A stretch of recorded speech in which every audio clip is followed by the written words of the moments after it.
La plupart des quelques 30 000 soldats marocains qui se battent au Sahara sont dans des unités classiques, comme ici le 6e régiment d'infanterie.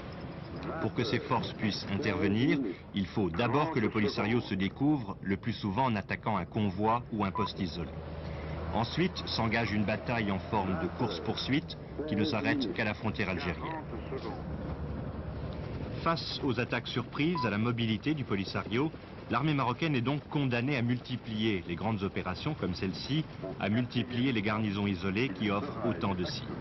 Il est impossible pour des raisons politiques de s'attaquer directement aux bases du Polisario en Algérie.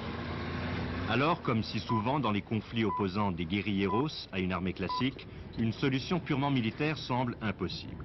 Ni les Marocains ni le Polisario ne peuvent remporter une victoire définitive par la seule force des armes. Pour que la guerre du Sahara cesse, il faudra une solution politique qui paraît, aujourd'hui encore, bien lointaine.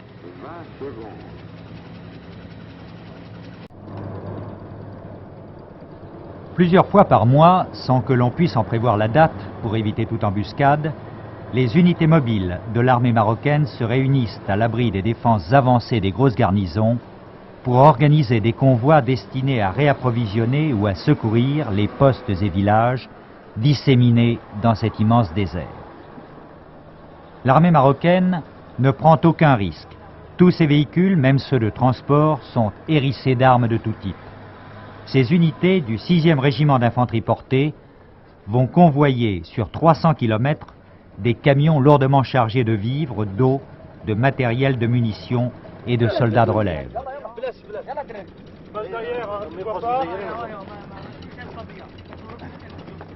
De 3 à 500 véhicules vont s'ébranler à l'aube sous la protection d'hélicoptères. Le travail de leurs pilotes sera rendu difficile à cause de la poussière et du vent de sable. Ils devront coller au convoi pour ne pas le perdre de vue, mais sans descendre trop bas pour éviter de soulever des nuages supplémentaires de poussière, ce qui pose le problème de l'entretien du matériel.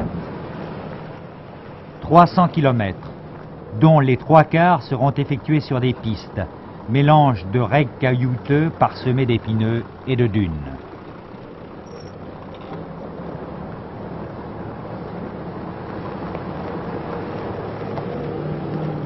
Des centaines de véhicules étirés sur 40 km. Les accidents, les pannes et les ensablements sont fréquents, mais la colonne poursuit son chemin. Les retardataires sont secourus par l'arrière-garde et devront, une fois l'avarie réparée, regagner leur place dans la colonne.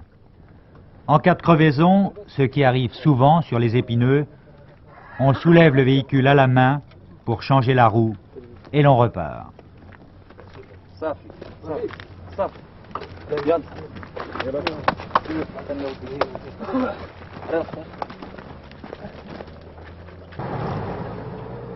L'armée marocaine, dont le tiers des effectifs est basé dans l'ex-Sahara occidental, soit 30 000 hommes environ, ne peut occuper tout le terrain.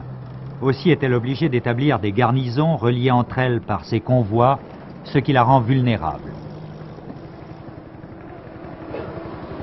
Son équipement s'améliore tous les jours et les livraisons de matériel américain ont été multipliées par 10 en 3 ans. Actuellement, le Maroc consacre près de 40% de son budget à la défense, et cela à un moment où les revendications sociales se font plus vives. Mais personne actuellement ne critique ni ne conteste l'action militaire entreprise pour conserver coûte que coûte, et même au prix d'une guerre, un territoire récupéré depuis peu, mais revendiqué depuis 23 ans.